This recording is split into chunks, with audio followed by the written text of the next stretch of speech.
Great, we are on another live today, and today I'm gonna be sharing a little bit about my story. But the idea is that everyone can ask their questions. That's the main goal. Let me check if everything is working fine. I just joined last minute. Cool. Give me one more second. I really want to see if it's going well. I'm going to remove this. Cool. Great. So it's working. Everything is working. So yeah. Today I'm going to share a little bit about my story. The idea is to share experiences that might help other people like you. And it's not about me, it's about sharing how it worked for me, and maybe it could be helpful for the other people watching on the other side. So I came to New Zealand in 2014. 2014 was a year that things were a little bit easier when it comes to visas and things like that, in order to be able to get a visa to be able to work. At that point in time, maybe it was not too common that companies were hiring candidates that were in New Zealand from overseas.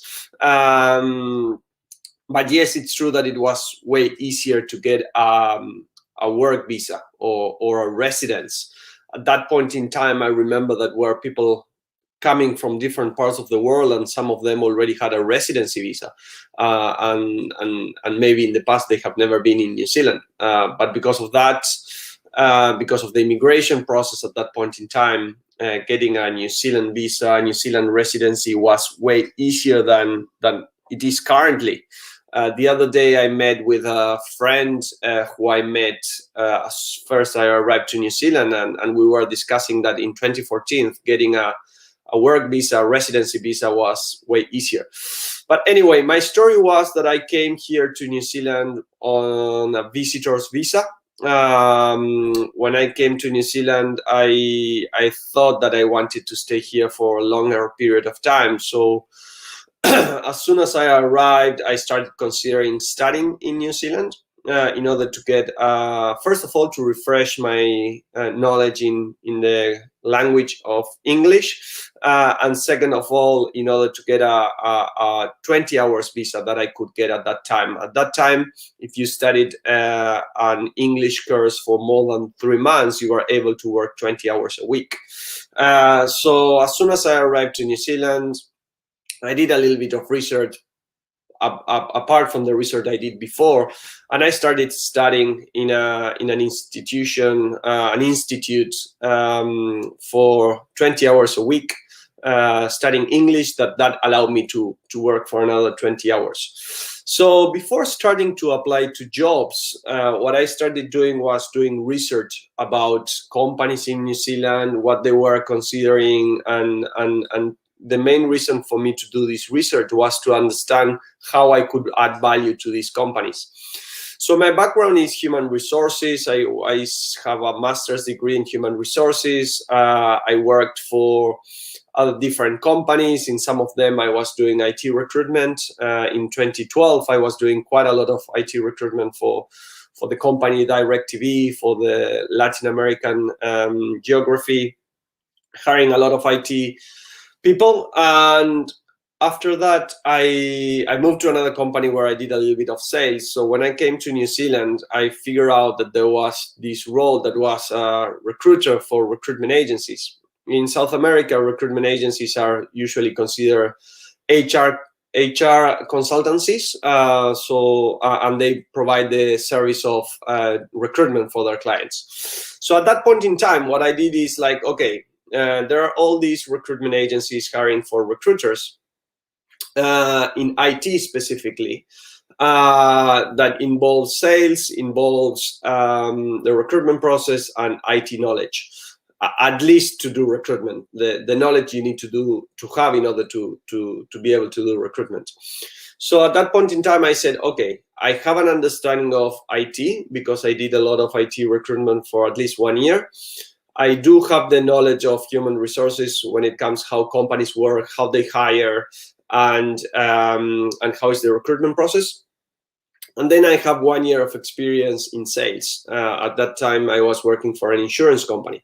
So I said, okay, these 3 things are gonna allow me to work as a recruiter for these recruitment agencies. So that was my first part of the research: what the market wants, what the market needs, and how I can add value to the market, and specifically in this industry, by putting together sorry for that, putting together a few things that was exactly those 2 things: sales, IT knowledge, and recruitment process knowledge. And then I started doing a few applications online. At the same time, I was studying English at this point in time. So I was doing 2 things. I was studying English and I was looking for a job with a 20 hours work visa that allowed me to work for 20 hours. The visa was a student visa, but allowed me to work 20 hours a week. And at that point in time, I saw these different job advertisements, and I applied to one of those. And when I applied, definitely my CV was not like to the standards of New Zealand. Even though I thought that my CV was telling everything they should know, it was not really telling it in the way they wanted to read it. So when I applied to this job, they reject me. But I was lucky enough that they reject me from they reject me from an email address. So I was able to reply to this person that was the brand manager of that recruitment agency, and tell them how I was going to be able to help them. It was not just about getting feedback on why I didn't was invited to an interview, but I was telling them, asking for that feedback. So I applied. My CV definitely was not to the standards that they wanted to invite me to an interview. And I told them, cool, thanks for getting back to me. It would be great if I could get some feedback on why I didn't get the job. And also I told them, I believe that I'm gonna be able to help you because I can get you access to candidates who are gonna fit the job descriptions that you guys have for your clients, that are gonna be able to start a job in 4 weeks' time. So these people are people that are in South America. They might have experience, some of them working for companies like Google or Facebook through vendors, and they're going to be able to be here in 4 weeks' time, and they have good communication skills. So basically what I was telling them is, I have a solution for your problem. That is, you don't have enough candidates in New Zealand. You need people, and I'm going to be able to give you access to those people that are going to be available to work for your clients in 4 weeks' time. Hi, Nicolas. Thanks for being with us today. If you have any questions, just feel free to ask questions. Like, I'm giving my story today. I'm sharing my story. In the meantime, that someone else has questions. So feel free to ask any question you have. In the meantime, I'm going to keep telling my story, but I'm happy to completely interrupt my story and start answering your questions. So I applied. They told me no. I sent them an email saying, thanks for letting me know. If you could give me feedback why I'm not appropriate candidate for your job ad, that would be great. But if not, here is my value proposition on how I believe I can help your recruitment agency by finding very good candidates in South America that have all the technical skills you need, all the communication skills you need, and that they're going to be able to be at your client working here in 4 weeks' time. As I said, at that point in time, getting visas was way faster and easier. The reason why I was telling them 4 weeks' time, it's because here the period of notice that you have to give to your current employer if you're going to change jobs is usually 4 weeks time. So again, I was talking the same language that they use to show them that I have an understanding of the industry. So I was asking for a job, but at the same time, I was giving them solutions, and I was talking the language that they use in order to show that I know about the industry. So after that, I started. After that, they got back to me and they told me if this service of finding them candidates from South America that could be here in 4 weeks' time was a company I was working for, or if this was me as a person that could be helping them, that recruitment agency. So, Nicolas, your question is better to prepare before sending the companies that we want to enter? I don't really understand your question. It is better to prepare before sending the companies that we want to enter. So definitely, yes. It's better to prepare by understanding what's the company, what they are doing, what are their challenges, how you're going to be able to add value to them. Definitely, it's better to prepare yourself, because when you prepare yourself and you do all the research, you're going to be able to send a proper CV or a resume that it's going to be more specific to what they need and what they want. So then the second question, if I'm rejected, do I lose an opportunity with that company? Well, I'm now sharing my story on how I was rejected. And most of the time, yes, you're going to lose that opportunity with that company. So let's say that you apply to a role with a company and that company rejects you. The chances that they're going to consider your applications like a few weeks later, a few months later, if there's another job, they are very little.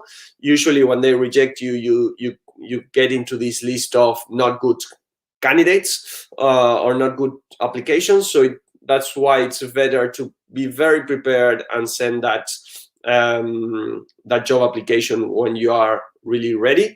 Hi, Julian. Thanks for being here again. I really appreciate you spending the time with us. But yeah, if you're rejected, this is something I did. I send an email saying thanks for letting me know that my application was not successful. If you could give me feedback on why it wasn't successful, that's amazing. But if not, this is how I believe I can add value. Again, in this case, I was lucky because the person, like the email I got was not a non-reply email address, was a person.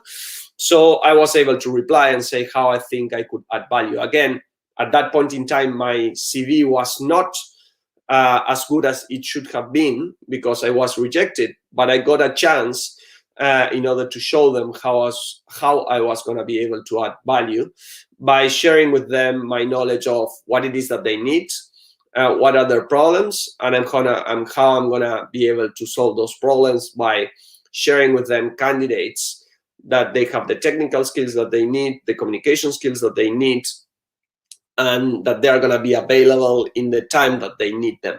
And that showed my knowledge of their company, of their industry, and of their needs. So once they reject me and I share with them this email, they said, cool, we would like to know you. We would like to invite you to get to know you. So that was when I went to their offices and they told me, and they had their CV in front of them, and I could see, and I was telling them a lot of things that I have done in the past that was gonna be good for them to solve their problems. And I remember that the branch manager was reading my CV at the same time I was talking to him, and he was asking me, and these things that you are telling me, where are they in your CV?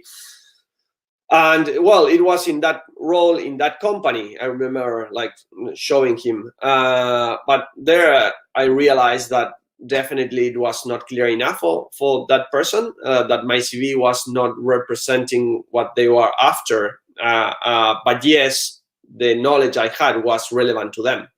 So there is where I realized, cool, definitely my CV was not representing my skills well enough. So after having a chat with them, they invite another person to the meeting to talk a little bit more about my experience, and after that, they told me that they wanted to have another meeting with me, with the rest of the team, in order to have a better understanding of who I was. They asked me a few questions in order to see if I would be the right person. They asked me about my visa. At that time, my visa was a student visa. Like, what was the possibility for me to start working with them, maybe as a freelancer or as a contractor, instead of being a permanent employee with them. Of course, it was helpful that I was already here in New Zealand, in order to try all these different avenues that are not necessarily a full-time employment agreement, but at least I had those 20 hours a week that I could work through my student visa. So they then asked me to do a psychometric test with them, and I did I took the psychometric test. After doing it, I was rejected.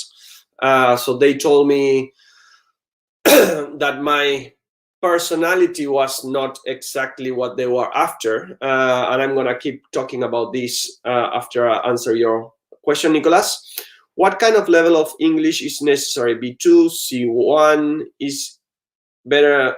Is it better if it's certified or not necessary? So the level of English, it's not necessarily that you have to have a certification. I don't know if B2 or C1, that it's TOEFL, or if it's any other test. Usually here, the one that it's used for immigration purposes, or for other stuff, the most popular it's IELTS. But to be honest, like, certifications are not really something that they value a lot here in New Zealand. Like, it's not that they're gonna go to your resume or your CV to check if you have an English certification in order to call you or not. They don't really care about that. They will read your CV and check how it is written, if it makes sense, if you have spelling mistakes, if you have grammar mistakes. That's what they're gonna check in order to check your English skills at the beginning when it's written. Then the English level that you need to have is to be able to be fluent. This means that you should be able to share a thought, an idea, an experience fluently, and that they can understand you. Like the pronunciation, of course, you will have an accent because English is not your first language. But if the accent is not too strong and they can understand you, it doesn't matter if you have an accent or not. The main thing is that they can understand you, that you can share thoughts and ideas, and you can communicate fluently. I was doing a lot of, and I still do a lot of mistakes when it comes to talk to people. But the good thing in some way is that many people in New Zealand are from different nationalities where English is not their first language. So just for you to have an idea, 2 weeks ago, I got my New Zealand citizenship, and I went to the ceremony. And at the end of the ceremony, they said how many countries, how many people from different countries got their citizenship that day. And they were 63. So 63 countries, different countries that got their citizenship that day.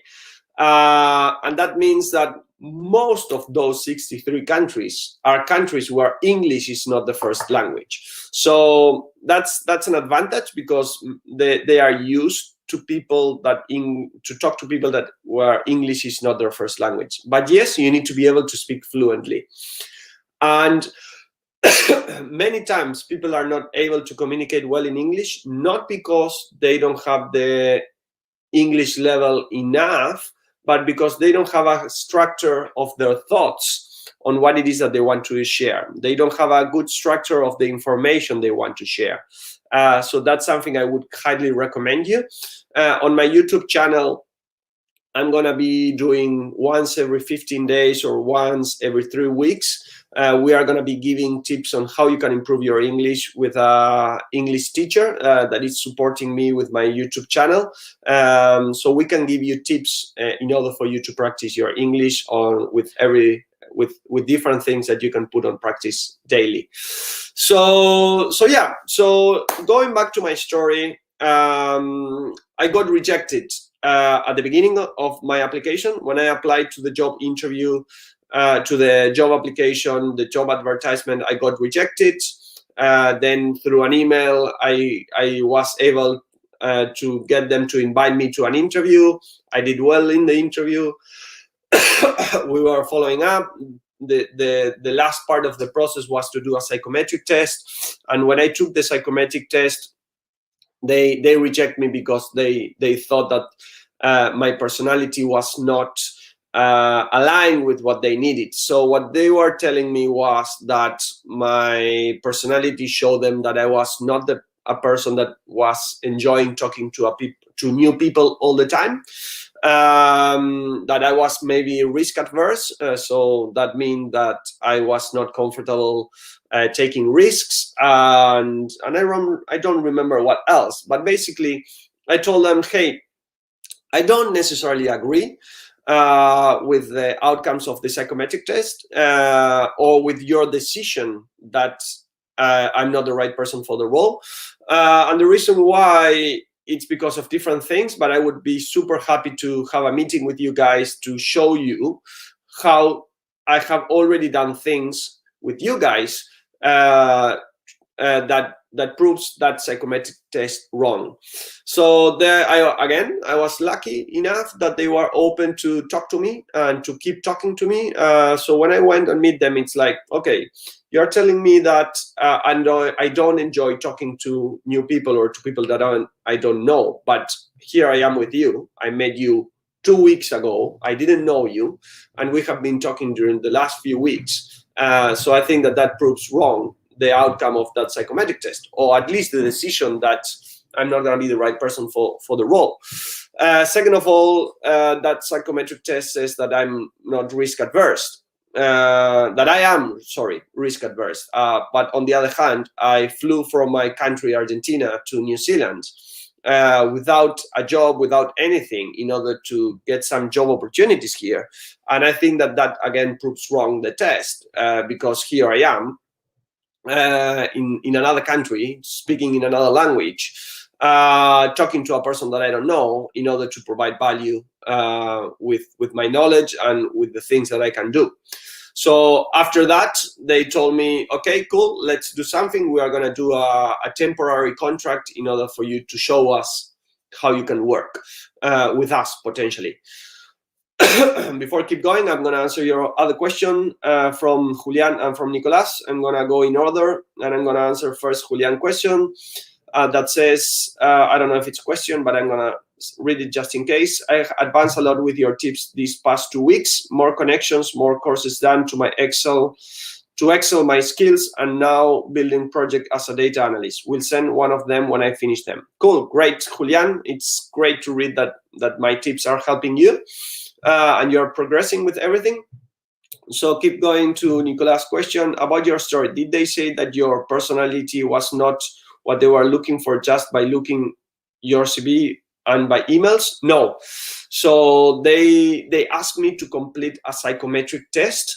And it's not that they said that my personality was wrong, but what they said is that through that psychometric test, that it's a technique that it's very well known that it's used.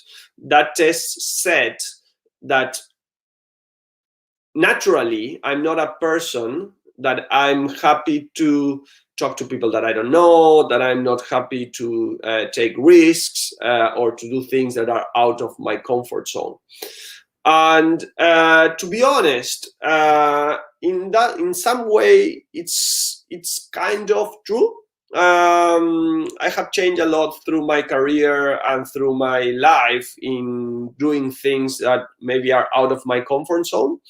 And it's true that maybe naturally I'm not that kind of person that I want to talk to everyone. Definitely, I never thought that I was going to be doing a Q&A live or doing my videos on YouTube or writing posts on LinkedIn or talking to people I don't know on business development meetings in another language. So to be fair, that psychometric test maybe was accurate. What probably is not accurate, and this is something that I think that many companies get it wrong, is that psychometric test tells you how the person is from a natural point of view, but that doesn't mean that the person can't change in order to achieve goals that that person wants to achieve. So by doing this psychometric test, they told me that naturally I was not the kind of person that they would look for these kind of roles. Like, they never offended me. They were very respectful in how they share this feedback with me, and indeed I'm very grateful that they have shared this feedback with me, because then I was able to show them that I was able to do the things that they needed. So at the end of the day, it was very, very good for me that they have shared this stuff with me. Again, I was lucky that they share all these things with me, because many times company, to avoid problems or to avoid problems, they don't share this kind of feedback with candidates because they don't know what can happen from there. So I'm very grateful that they have shared all this feedback with me through the process, so I was able to give my feedback. And at the end of the day, they asked me to complete a few tasks that they were paid. They didn't ask me to work for free. They told me, hey, we are going to pay you this rate per hour, and this is what you have to do. They gave me a few roles that they had to fill with a few of their clients, and basically they gave me all the information, and they told me, cool, here you go, here you have, give it a go and see what you can do. Before keep going, I'm gonna share the other things that you guys have asked me. Julian, using a work and holiday visa seems to be a good fit when looking for qualified work in New Zealand. Definitely yes. Many people come to New Zealand with a work and holiday visa, and instead of maybe working, picking fruit or doing other kind of jobs, they try to get a job in the area that they are qualified and where they have experience. So many people coming from different parts of the world, not just South America, countries like from Asia, like China or Europe, like Italy or Spain or Germany or France, as people from Brazil or Argentina or Chile. They come with their work and holidays visa, and they look for a job in their field. The good thing of having this work and holiday visa or student visa, as I used at that point in time, they allow you to work, and then you're able to show and prove yourself to these employers before they offer you a permanent job for you to apply to a work visa. It's a very good way to show them that you can do the job, and then everything makes easier. Everything gets easier. Of course, nowadays with the New Zealand borders closed, that's not possible. But definitely, I really encourage people to consider all the different avenues in order to start working here in New Zealand. Ideally, most of the time, you want to get a visa with a job offer and move to the country with everything sorted. That's possible, of course, but in order to achieve that, you have to be very experienced in what you do, and you have to have very good communication skills. Again, very good communication skills means that you can communicate well, and you can do the job well enough. Then if you have like different things to improve, that's all good. We all have things to improve, but if you want to get a good opportunity from your home country, then you really have to tick all the boxes in what they're after, in what they're looking after. Still, I think it's up to you to prove them that you can do all those things. Just a CV, sending an email with your CV, usually that's not enough. Nicolas, another question. I love, Nicolas and Julian, that you are sharing your thoughts and sharing your questions with me. That's the main reason for this Q&A, so thanks for that. You have a question that might be a little personal. That's completely fine. I'm more than happy to share all my experiences if it's going to help you. So I have a question, maybe a little personal. Did you move as a couple to New Zealand? Because it is the country of my dreams, and I know my girlfriend would have a hard time adapting. That's a very good thing. So yes, I moved with my partner at that time. She was my girlfriend at that time. Today, I'm married with her. I have 2 kids here in New Zealand, a boy of 4 years old and a girl that has 1.5 years. And yeah, definitely this is something that I share with every person that it's thinking to move to New Zealand or to any other country, that it should be a project for the 2 of them.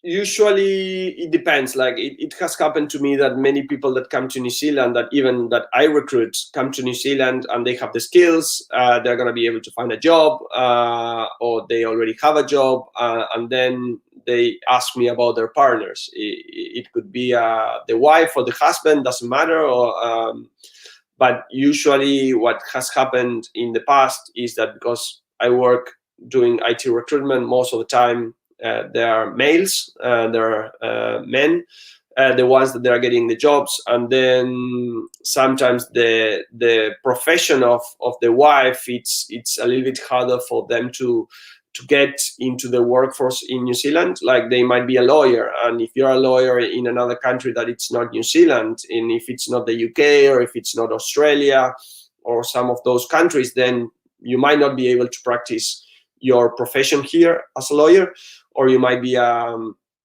school teacher, or you might be whatever else, or they might not have English communication skills. Like my wife, when she came to New Zealand, she didn't speak English at all. Like, yeah, she will tell you that she speaks English at that point in time, but to be honest, she didn't. And I always tell her, like, you should be proud of how fast you improved your English communication skills, because you knew probably very little of English. It was helpful for her that she's not shy at all, and she doesn't mind in making mistakes when it comes to communicate in English.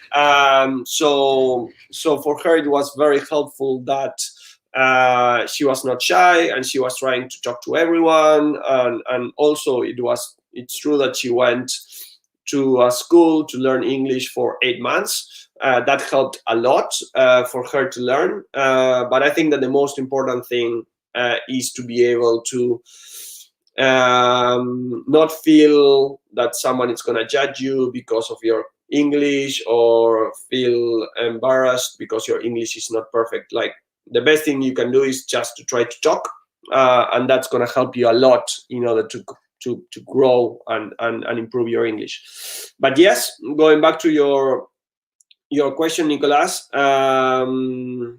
it's very important that both people are aligned, that and both want to come to New Zealand or to whatever country you want to go, that both are aligned, that it's going to be a project of the 2 people, and also you will have to do your part in supporting your partner, your girlfriend in this case, to adapt to the country. And yeah, it's not easy living abroad. It's not easy.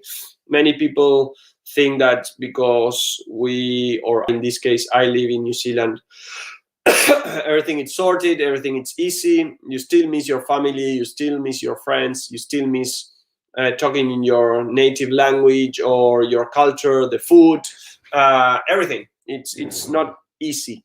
But from my point of view, in my case, there are way more positive things than negative things, and that's the reason why I still choose to live here. I always say to people that the good thing about living in another country, I highly recommend to people to move to another country, whatever the country is, because then it opens your mind a lot. You get a lot of different perspectives from people from different places around the world. Again, New Zealand, the great thing that has is that there are people from lots of different places, like countries that you wouldn't even be aware that they exist. And you get to learn about those different cultures. You get to learn about how are things in those countries. And the good thing is that I have seen a lot of people going back to their countries. And the good thing is that if you decide to move back to your country, it's a decision, because when you are born in a country and you are there, you didn't choose that country. You are born in that country. And many times you are there, but you haven't chosen to be there. But if you go abroad and you live in another country, and then you decide to go back to your country because you enjoy more spending time with your family, with friends, with your, like, the culture, the food, the activities, social life, everything, it's great because you have chosen to be and live there. But if you don't go abroad, then you are not choosing. You are just being there because you are there. And of course, I know that it's not easy for everyone to move abroad. Some people have more resources. I have to say that I was very lucky. I had a lot of resources in order for me to be able to come here. And that makes my things, like my life, easier when it comes to make that decision. For some other people, it's way more difficult, and there's way more risk. So I'm aware of that. But anyway, in order to finish at least the part of the story of my experience living in New Zealand, after they gave me the opportunity to work a few hours to prove myself, I was able to share with the recruitment agency 4 candidates that could fit the different openings that they had with their clients. And after they hired one person, one of their clients hired, well, they didn't hire them, but at least was in the recruitment process and everything was going very well. They offer me the job. They offer me a permanent job, and they offer me they gave me a job offer that allowed me to apply for a work visa. In New Zealand, if you're going to be applying for a work visa or whatever the visa you're going to be applying, that's something that you do yourself.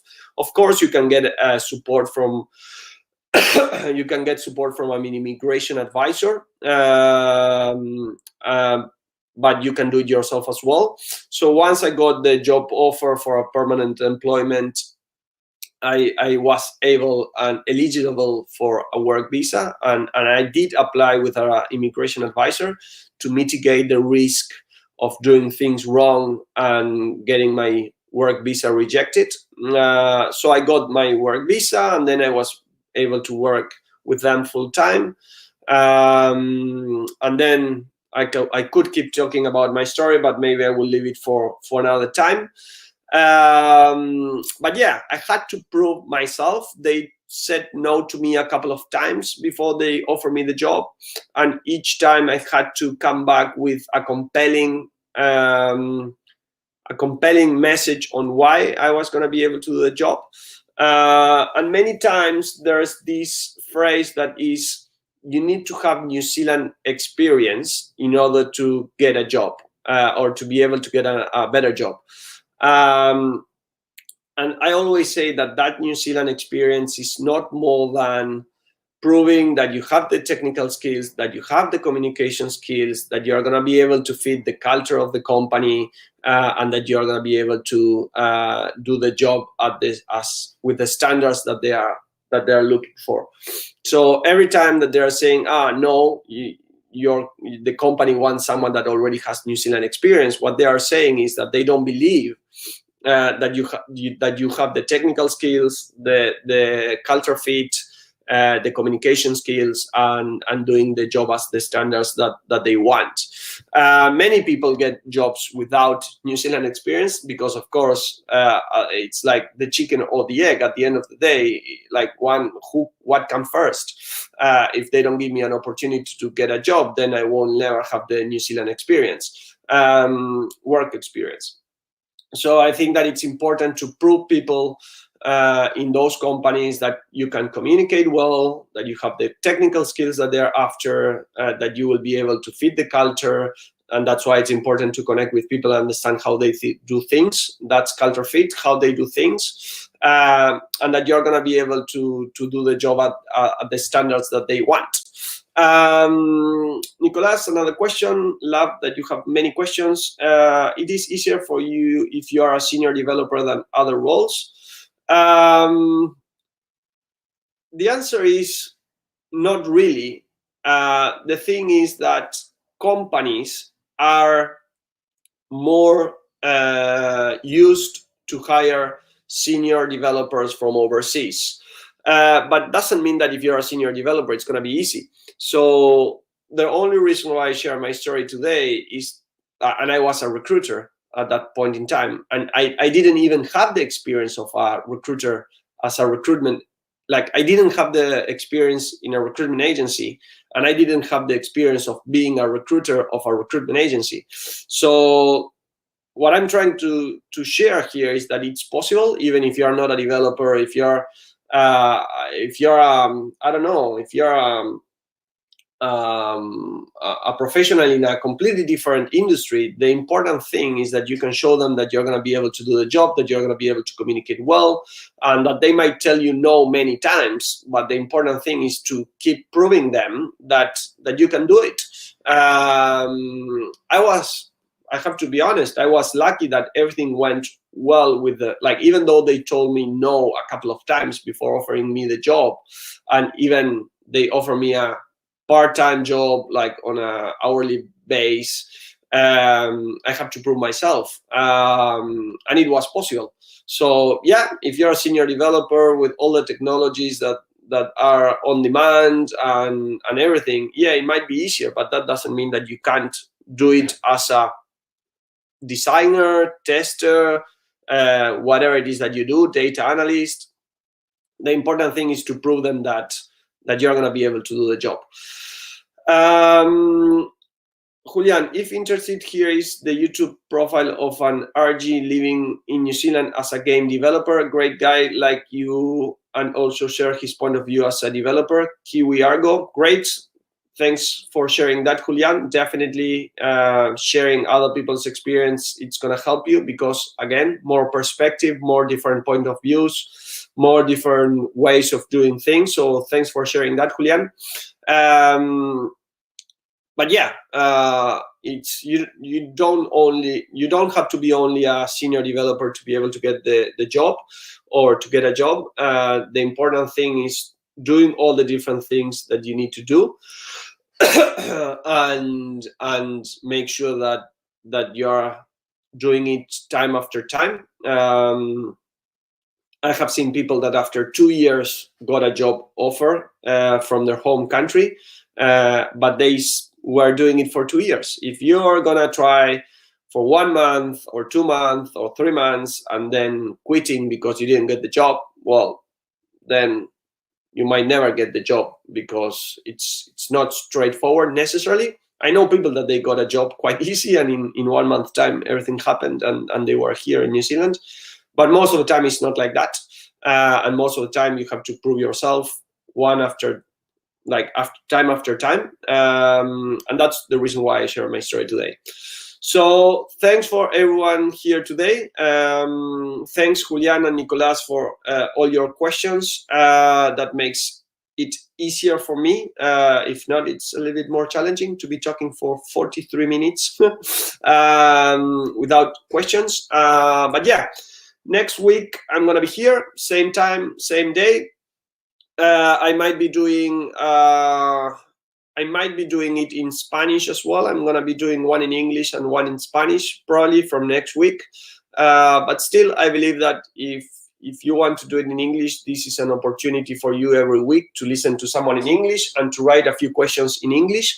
That's one of the reasons why I'm doing it in English, so people can practice. But if not, I'm gonna be doing anyway one in Spanish, so maybe more people joins and they give it a go and ask questions.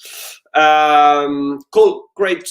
Thank you very much for being here today. Unless there's another question, I will finish it here. Cool, no. So thanks again. Have a great week and see you next week.